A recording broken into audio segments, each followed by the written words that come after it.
Olá pessoal, tudo bem? Hoje aqui mais um programa, nosso convidado Dr. Matheus, endocrinologista, e hoje a gente escolheu um tema bastante interessante e polêmico, o uso dos anabolizantes, o famoso suco. Para você seguir a gente aí, a ter acesso a esses conteúdos, é só você acessar aí a TV Uniara em todas as redes sociais, tá? No Facebook, no Instagram e na própria TV aqui onde vocês estão assistindo. Então hoje eu vou começar aqui com essas perguntas. O que é, Matheus, a utilização do anabolizantes? Tem vários nomes, né? O suco, a bomba. Então o que é isso daí? O que quer dizer isso daí? Algumas pessoas nunca nem ouviram falar, acham até que proteína, né? Tem sempre aquela brincadeira, proteína é um anabolizante. Vamos pelo nome, né? Anabolizante, né? Tudo que vai levar a um anabolismo, um crescimento, e aí um crescimento de um tecido, né? Então, e ficou o anabolizante do tecido muscular. Então, tudo que faz crescer o músculo, a gente chama de anabolizante, tá? Mas isso virou um pouco mais genérico, então esse ampliou um pouco mais. Então, é tudo o que faz com que você tenha um melhor desempenho esportivo, não só crescer músculo. Existem outros tipos de substâncias que talvez não cresçam o músculo, mas melhoram o desempenho esportivo. Certo. Mas essa dúvida que a população tem. Às vezes a mãe vê o filho tomando lá e fala assim, menino, você tá tomando bomba. Aí ele tá lá colocando um scoop de whey, tomando uma creatina. Isso daí é bomba também, não? Não, isso não é bomba. Então, os principais anabolizantes são hormônios, tá? E os principais são os derivados da testosterona. Você também tem o hormônio do crescimento, que é considerado também um anabolizante. Mas os principais são os derivados de testosterona, tá? Que são os muito utilizados hoje, infelizmente, de uma forma recreacional, tá? Da população. Então isso virou uma epidemia. Então tem estudos mostrando que frequentadores de academia até 30% têm utilizado algum tipo de esteroide, que é outro nome que a gente chama de esteroides anabolizantes, para fins estéticos e esportivos. E assim, existe algum benefício. Se usa, né? Tem algum benefício. Esses pacientes realmente têm algum benefício. E o que pode trazer de benefício para ele que tem tantas pessoas usando? O que acontece? O grande benefício por ele estimular a síntese muscular, você vai ganhar massa muscular. Tá? Então você vai ficar mais musculoso. Então aquele shape para o verão, né? Alguns deles também ajudam a perder a gordura, então você fica um pouco mais definido. Tá? Mas as consequências são grandes. Então eu falo que os danos são muito maiores do que os ganhos. Então é inegável os efeitos anabólicos, estéticos, porém os efeitos colaterais, que muitas vezes são frequentes, tá? E muitas vezes fatais, não compensa esse risco. O que eu acho assim, ela é imediatista, né? E o ser humano é imediatista. Então assim, você toma algo que vai te trazer uma performance melhor. Então se você estava aguentando levantar 30 quilos, você passa para levantar 50. Se você aguentava correr 10 minutos, você acaba já passando. Então o efeito benéfico é muito imediatista, né? Só que o efeito a moderado a longo prazo que vai vir a cobrança. E o que é essa cobrança? O que vem aí de pena, de multa? Aí a gente... Isso é legal você falar, porque a conta vem. A conta uma hora chega. E ela às vezes chega cara. E aí a gente tem uma lista de problemas que isso pode acontecer. Tá? Então vamos começar do ponto de vista cardiovascular, que é a sua área.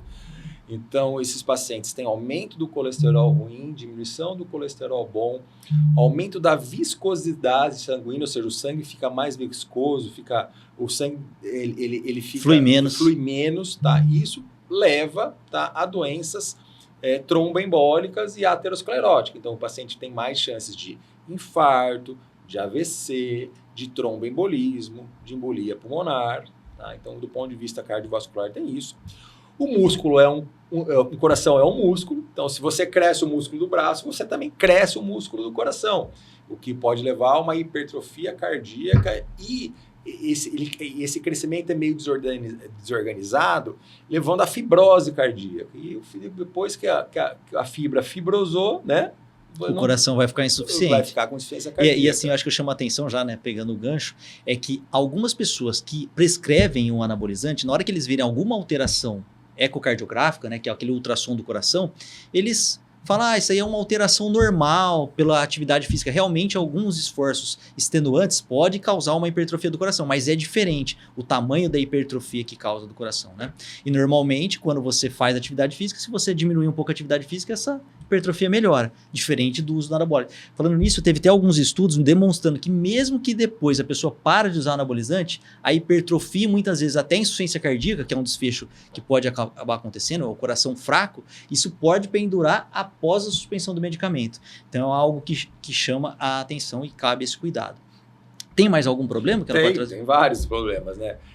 Do ponto de vista hepático, então, são drogas que causam toxicidade no fígado, então podendo levar a quadros de hepatites fulminantes, precisando até de transplante hepático, de câncer de fígado. Tá? Estudo recente mostrou alterações no rim, então esse paciente pode ter alterações na filtração do rim, né, doenças no rim. Esse paciente ele tem alterações estéticas, né? Então a mulher pode ter queda de cabelo, aumento da acne, alteração da voz, a voz fica mais grossa de forma definitiva, irreversível, aumento do clitóris. Tá? Se essa mulher engravida pode ter malformações para o feto, tá? Do ponto de vista, isso tanto para o homem quanto para a mulher, de infertilidade. Tá? Então uma das maiores causas de infertilidade é o uso de esteroides no homem. Então, você acaba diminuindo a sua produção de espermatozoide.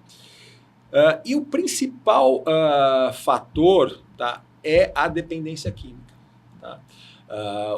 O esteroide, além daquele sentimento, aquela sensação de bem-estar, né? O cara vira, eu falo que o cara fica um super-homem. Então, ele pega mais peso, ele tem mais disposição, o cara fica até mais sexualmente mais ativo, tá? E aí, quando ele para o uso, tudo isso decai. Então, ele está acostumado com aquela sensação e aí ele vai buscar de novo aquela sensação. Então, você tem uma dependência pela sensação e também existe uma dependência química. O esteroide ele tem receptor no cérebro, tá? E esse receptor do cérebro ativa vias de apoptose cerebral. Então, tem estudos mostrando que usuários de esteroides têm diminuição do cérebro, tá? Podendo levar no futuro demências. Até do ponto de vista neurológico também, depressão, né? Depressão, agressividade, tem muitos estudos mostrando que até violência doméstica pode ter sido causadas por conta dos esteroides, tá? E recentemente a gente tem visto muita morte de usuários pós-anestesia. E aí já tem alguns estudos mostrando que esses pacientes têm um risco anestésico maior também, tá? Então, assim, a conta chega. Uma hora a conta chega. O que eu costumo brincar, assim, duas coisas que eu acho que é importante citar. Mesma coisa, assim, é legal você ter um carro 1.0 e turbinar ele, colocar grande coisa. Legal, ele vai ficar mais rápido que a maioria dos carros, mas provavelmente ele vai fundir antes. Exatamente. Uma outra coisa que eu também costumo citar é que, na evolução biológica, essa quantidade de testosterona que a gente tem foi triado pela vida. Vários pacientes que tiveram, eles gostam muito de falar em quantidade de testosterona, vários pacientes, né, pessoas que tiveram a testosterona mais alta, provavelmente morreram precocemente. Então, a seleção natural demonstrou que essa testosterona que a maioria da população tem, seria a testosterona ideal. Esse paciente não tem doença. Talvez se eu colocar uma testosterona a mais, isso pode trazer uma repercussão. Mais uma coisinha só.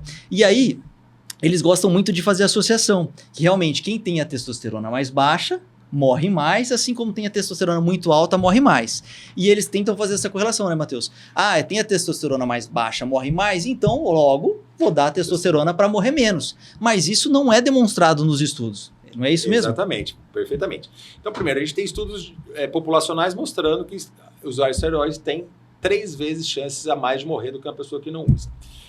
E essas correlações, na verdade, quando a gente vai ver do ponto de vista científico, elas não trazem uma verdade, não trazem causalidade. Então, sim, a pessoa que tem baixa testosterona pode morrer mais? Pode, porque doenças graves causam baixa testosterona. E esse paciente morreu por conta da baixa testosterona, morreu porque tinha uma doença grave que levava a baixa testosterona. Tá? Por exemplo, né, pacientes muito obesos, sedentários, ele pode ter a testosterona mais baixa. E pacientes graves, qualquer doença crônica em estágio final, você tem uma diminuição da testosterona. Por isso que nunca é indicado você dosar uma testosterona num paciente que tem uma doença grave, porque ela vai vir baixa, mas ela é secundária a essa doença, ela não é causadora, ela é uma consequência dessa doença.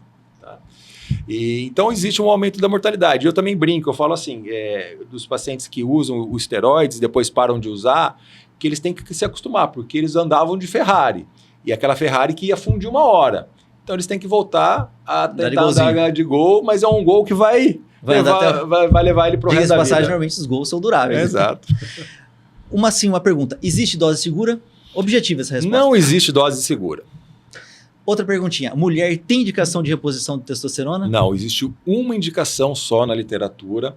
É na mulher pós-menopausa, que depois que ela já recebeu a reposição de estrogênio, tá? Ela tenha o que a gente chama de transtorno do desejo sexual hipativo, ou seja, é uma queda de libido no qual o médico tem que fazer séries de perguntas e ela tem que preencher alguns critérios, tá? Então não é uma queixa de libido qualquer, tá? A gente pode até fazer um programa sobre libido, porque libido é multifatorial e o hormônio é só um negocinho ali. Tá? Então seria uma conduta de exceção, não a regra. Exatamente. Que a gente vê algumas profissionais eu tô com pouca massa magra, minha testosterona deu baixa, eu tô indisposta.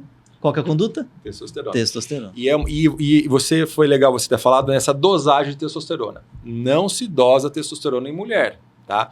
O método de testosterona, ele foi feito para ser dosado em homens. Então, ele é sensível para níveis altos. Níveis de mulher, ele não é sensível. Então, aquele número que está lá, o aparelho ele joga um número, que pode ser 10, 15, 20, 50.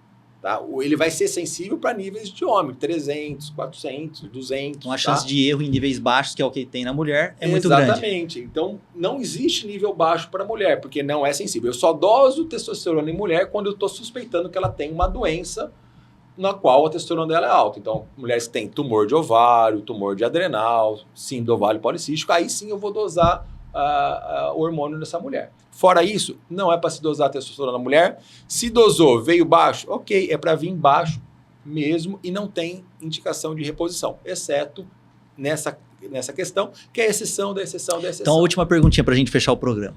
Terapia de reposição de testosterona no homem quando está envelhecendo, que está caindo a testosterona. Isso existe? Existe. Se for comprovado abaixo de testosterona, então, primeiro, o paciente tem que ter sintoma. Tem que chegar, olha, doutor, eu tô com queda de libido, tô com queda de ereção, com disposição e tal.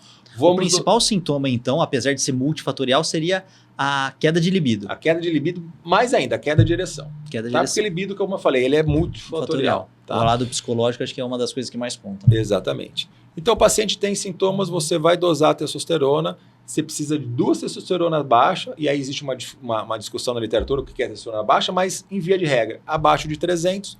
Só que aí o que acontece? As pessoas veem com a testosterona baixa, já quer tratar. Não, você precisa entender a causa. Porque você tem que entender se é causa testicular ou causa hipofisária, ou se é consequência do excesso de peso, muito mais complexo do que da falta de sono, se é um excesso de um hormônio chamado prolactina, se é a falta do hormônio da tireoide.